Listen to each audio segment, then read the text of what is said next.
Stephen Hand from Mr. School of Defence in Hobart. I want to talk a little bit today about cutting with rapiers. Now, a little while ago I watched an excellent video from Dave Rawlings called Rapiers Can't Cut, and I'll put the link to that down here. And as I said, it's an excellent video. I don't want to argue with it. In fact, I agree with just about everything that Dave said. I just want to add a couple of points, and most notably talk about a couple of experiments that we've done here at Staccato with cutting with rapiers. One of those experiments was deliberate and planned, and the other one was, if you can say, a happy accident. It was a serendipitous accident that taught us something about how well rapiers can cut. Now, I think we can all agree that rapiers are not weapons that are optimised for cutting. If I look at this English rapier based on a surviving original from around 1615, it's got a it's quite thick, okay, and consequently the edges are at a very, very steep angle. They're not at the shallow angle that you get with most cutting swords, and so it's not optimised for cutting, but it is still 3 pounds of steel, all right? And anyone who thinks that getting smacked in the head with 3 pounds of steel isn't going to do some damage has evidently never been smacked in the head with 3 pounds of steel. Which brings me on to the experiments we did. Now, the first experiment that we did was based on the fact that one particular opponent that I had, when I would engage with them, I would disengage, and the first thing that this guy would do would be just basically to drop his point onto my arm. And I pointed out that that was a pretty ineffectual thing to do, and he said, "Oh, no, that's a valid cut." And I argued that I've never seen anything remotely like that in any of the manuals, and he essentially still argued that it was a valid cut. So what I did was, I had a student at that time who owned a 400-year-old rapier. It was a beautiful piece, and it still retained quite a decent edge on it. And I'll put some pictures of that up now so you can have a look at it.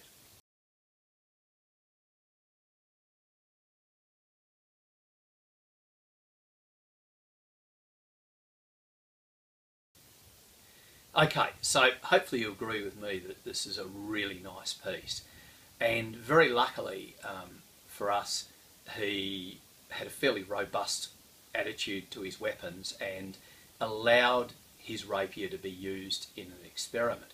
What we did was we came on guard, and exactly as happened in the bouts between me and this other chap, I would disengage and extend and strike him in the belly. And he would just, from that engaged position, he would strike to my arm. And he started off doing it quite softly. Now, when this happened, I had a leather glove on, and I had a woolen, linen-lined doublet, 17th century doublet, that I'd made some years earlier for historical reenactment. So I was wearing pretty much what people would have worn in the late 16th, early 17th centuries, just as civilian clothes. Now, however hard he was able to strike me, and he basically got harder and harder and harder. Now, it hurt. It wasn't pleasant. It didn't cut the cloth. It didn't cut the leather of the glove. And it certainly didn't stop me from striking him in the belly.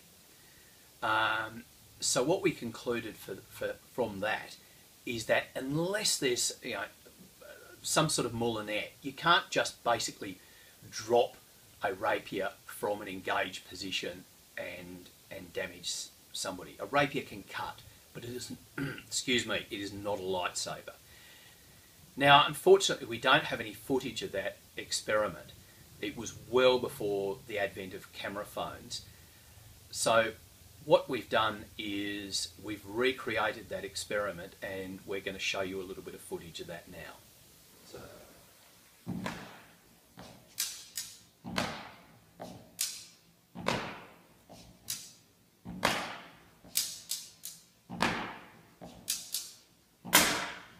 hard as you can go? Yep. There you go. So, wasn't pleasant, but certainly not stopping me. Now, a better way to deal with somebody trying to do a cheap shot cut to your arm as you disengage would be to gain their blade on the inside and to thrust in opposition. What we're simply demonstrating here is that if somebody tries to cut to your arm as you're thrusting, it's highly likely to be an ineffective cut.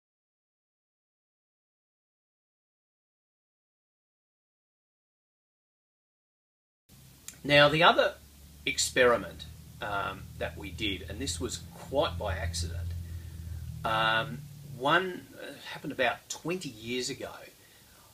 I was watching two of my students fence, and one of them was fencing with a rapier that was identical to this. We got a few of these English hilt rapiers made up a few years ago. And partway through the bout, now I didn't have a mask on because I wasn't fencing. Partway through the bout, the rapiers got tangled and the tip came off of one of the chap's rapiers. The tip flew through the air, it bounced about a metre in front of me and then bounced up. Now, being a good Australian lad and being schooled in cricket, I immediately dived to my right and went for the slips catch.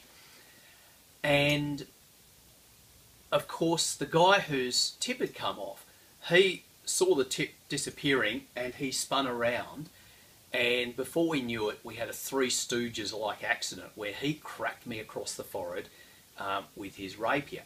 Now, it struck probably about there on the rapier and it was with the flat. Okay? He wasn't trying to hit hard, he was just spinning around. However, what happened?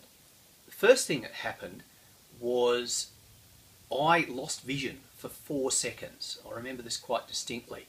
I saw stars, my vision went black and I saw stars. Now, in 4 seconds, you can do a powerful amount of stabbing people with a rapier. I ended up, even though this rapier is dead blunt, it wasn't this rapier, but it was one identical to it. There is no edge on that at all.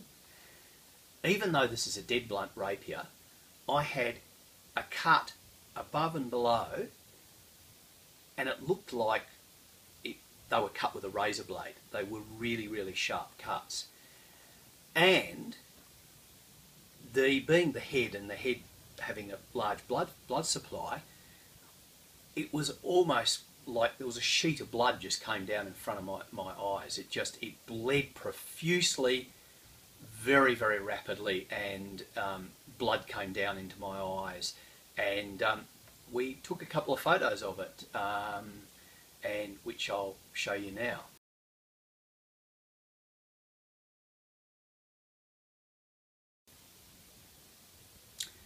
So, conclusions.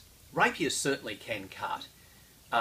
Having been hit in the head with one in an accident, I can attest to you that while that would not have, certainly not have killed me, well, it was a hit with a flat first up, it certainly disabled me enough that I was fish in a barrel for anything that an opponent would have wanted to do. Okay, it would have been the fight-stopping blow in that it stopped me fighting for long enough to finish me off. The other thing is that, okay, rapiers can cut, and with any sort of large rotational movement, it is 2.5 to 3 pounds of steel. It's gonna do some damage. However, it's not optimised for cutting. You can't just gently lay it across and assume that it's going to cut as if it was a lightsaber. So I've seen quite a few people over the years do little sort of tippy-tappy things with a rapier and assume that it's going to cut.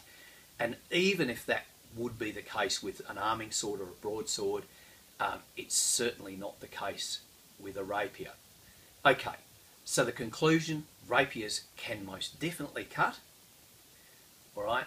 But there are limits. They are not primarily a cutting sword, and there are limits. So what should you do? You should follow what the masters say in the manuals.